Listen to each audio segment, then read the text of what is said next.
Hi friends, this is your pal Scott Garibay, and today we are going to talk about Dungeons and Dragons and my journey to the Runehammer store for my second one, and me paying $50 for a singular session of Dungeons and Dragons and what that's like. So this is a seal that I've recently broken.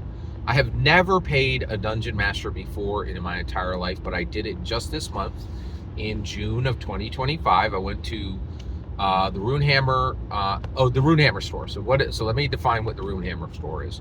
The Runehammer store is the Philadelphia physical FLGS run by Brandish Gilhelm of Runehammer fame and of Index Card RPG fame and of Crown and Skull fame and of Heartsuit fame.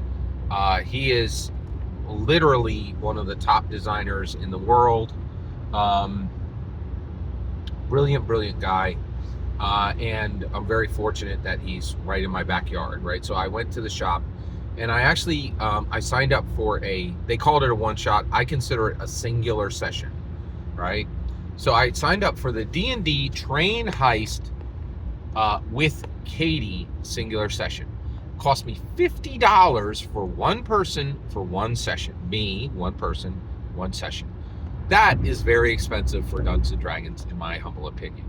It is not even close to what people pay. People pay thousands of dollars for single sessions at D&D in the castle. So it's not even close to the super luxury high end. But for me, like my idea was like, wait a second, $50. I can get an entire game for that and run it for 5 years, right? Why would I do this? Well, I have the answer to that. So first of all, I'm not going to bury the lead. Was it worth it? Yes. I paid $50 for the session. If I had paid $150, I would have been thrilled. I think it was worth 3 times. The value was 3 times what I had paid, right? So only at the 4x would I have even started to question whether it was valuable. As valuable as what I had paid, right? So it was an amazing session. It was totally worth every dollar spent. Okay, so I did want to get that out of the way. Now, why? How was Runehammer, the Runehammer store, able to create a space in which a single session of Dungeons and Dragons was worth $50 per session per person? All right. Now, this was a $200 game. 4 people signed up, 3 people showed. I was one of those 3 people. 1 person didn't show up. That happens every now and then, right? All right, but $200 was paid for this, okay? Why was it worth it? Well, I've already done a video. One of the reasons why it was worth it was the Octagon. I played in a purpose-built, a room built for no other purpose than to maximize the experience of being in a D&D session. It was phenomenal, and the Octagon was extremely important. What I want to talk about now is the second thing that made it worth every single penny, and that was Kati, the dungeon master. All right, so let me describe Kati. All right, so this is just my understanding of Kati, right? If you go to the shop, you may encounter her, and I'm going to use there's a great movie called Warfare where Alex Garland, it's a brilliant film. He interviewed 20 soldiers who were I think they were in Afghanistan. And he's like, just tell me your experience. And he did the entire movie, which is about a real life event, just from their memories. So this is just my memory of Kati. I'm not saying this is accurate. This is my memory of Kati. Okay. All right. To me, she was a young woman, right? Just a little past college age. Okay. So, coming out of college, maybe 3, 4, no more than 5 years out of college. Okay. So young woman. And she worked at the shop. So she was an employee of Runehammer, the Runehammer store, okay? And she was a phenomenal dungeon master, okay? So first of all, I was early. I was early. I'm always early. And there were 9 sheets on the table, so I got to pick first, okay? So I did not read the names or the genders. I didn't even see where the gender was. And I chose a drow elf fighter, okay? who turned out to be female. Her name was Rosita, right? But there were 9 of these sheets, and these were all brand new 2024 core rulebooks, D&D generated, okay? They were all handwritten, right, onto character sheets. And actually, she said that she used her iPad, but it really looked, I said, was this fonts? And she's like, no, that's my handwriting. So she must have like written it on the iPad, right? And then she printed those off, and I was able to keep the sheet. That's a big deal. I cannot stress to you how important this is. And actually, I have not been running into a problem with this. Every time I've been playing convention games or playing in store games recently, and somebody hands me a pre-generated, they are handing a copy that you can keep. And that's really important because I have literally a library. It's not a full library. I have a section of my library dedicated to my own every character that I've ever played. And so like I consider the character sheet like a physical talisman. So I love that she was like, these are your sheets to keep. And I was like really excited about that. And I still have the sheet, and I have plans for the sheet, right? It was really an incredible experience.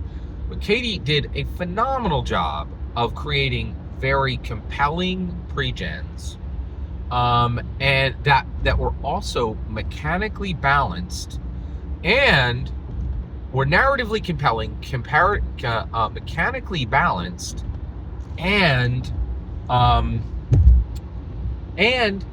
easy to see where everything was. It was extremely well organized, better than what you would get even from D&D Beyond, which millions of dollars have been invested. I was blown away with the character sheet collection. All right, so got my pre-gen, I'm ready to play, right? So she jumps in. She did a fantastic job with the narrative. She put in flourishes, and was really boisterous and dynamic. There was even times where she like, you know, kind of shouted out like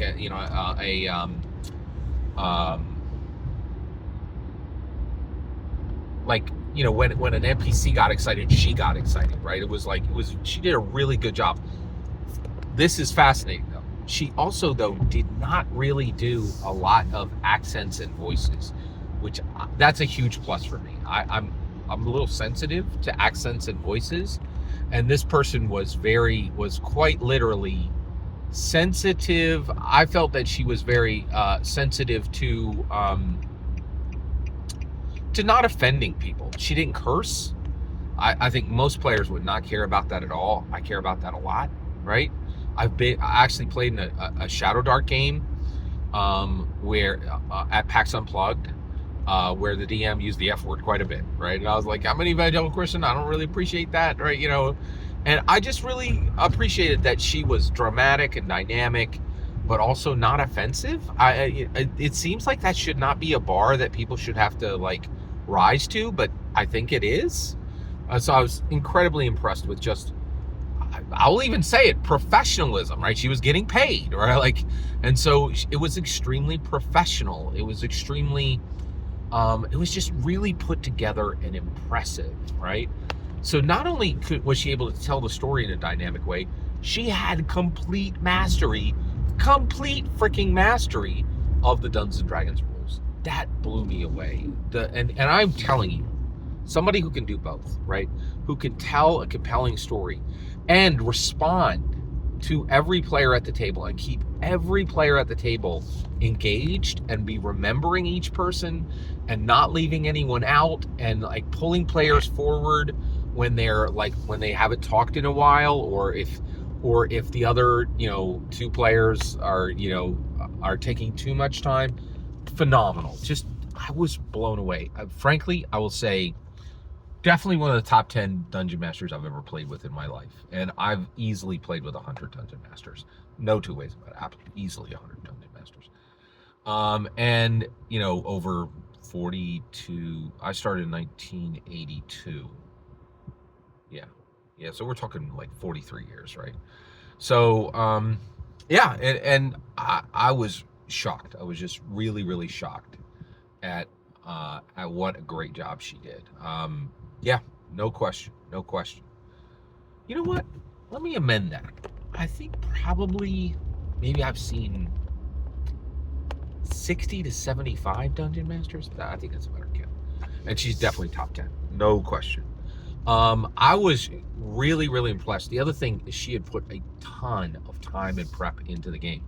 However, she did not rely heavily. We each had one mini, right? And she used a mat that she drew on with Sharpie,